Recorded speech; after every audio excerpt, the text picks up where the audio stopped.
Series of cases where police have been accused of using excessive force have ignited protests across the country. In response, the pressure grows for police to use body cameras and also non-lethal force. Chicago pledged to double the number of tasers in its arsenal, and Baltimore County is outfitting its police with body cameras.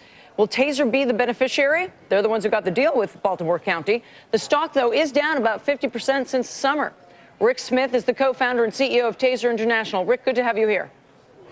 Thanks. Great to be here. When you hear about the push for body cameras, the general media, the critics of police say, you need these body cameras to prove all the things that the police are doing wrong. But when I look at your website, the way you try to sell them to the police is that when you wear these, more often than not, you're going to be proven that you're doing something right, correct? Absolutely. It's a chance to show all the guys and women in blue that are doing a great job every day. The statistics that you put on your website about cities, once they have body cameras that are produced by Taser, how much of the reports of abuse go down?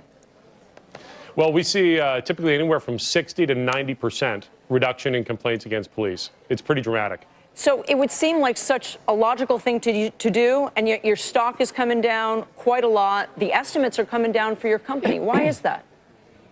Yeah, the paradoxical thing here is the more success that we're seeing in our video business, the more short-term expenses there will be, and that's going to take some profits out of the short term, but we're building a powerhouse long-term business. So let me explain. Everybody's focused on the cameras. The cameras are not what's interesting here. What we've built is a service called evidence.com. It's the only major online cloud enterprise SaaS platform in public safety. And we have 31 of the major cities in the United States on that platform today. Now, because it's SaaS, that means you get great recurring revenues, you get a great, highly defensible long-term business. But in the short term, the faster it grows, the more money you're spending on sales and marketing, but the revenues get deferred out over time. So as we work through this transition, I think some of the more short-term investors tend to punch out because they see, hey, the company's spending more money.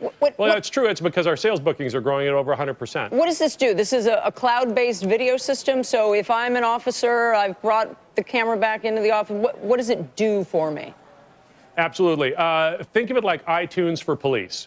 So the real challenge, if you have 1,000 officers or several thousand like Baltimore, you've got to bring those cameras in every day, get the digital evidence off of it, and get it somewhere safe. We automate all of that workflow in a highly secure environment. So to the police officer, they drop the camera in a dock and they're done. No one has to sit and manually copy files around.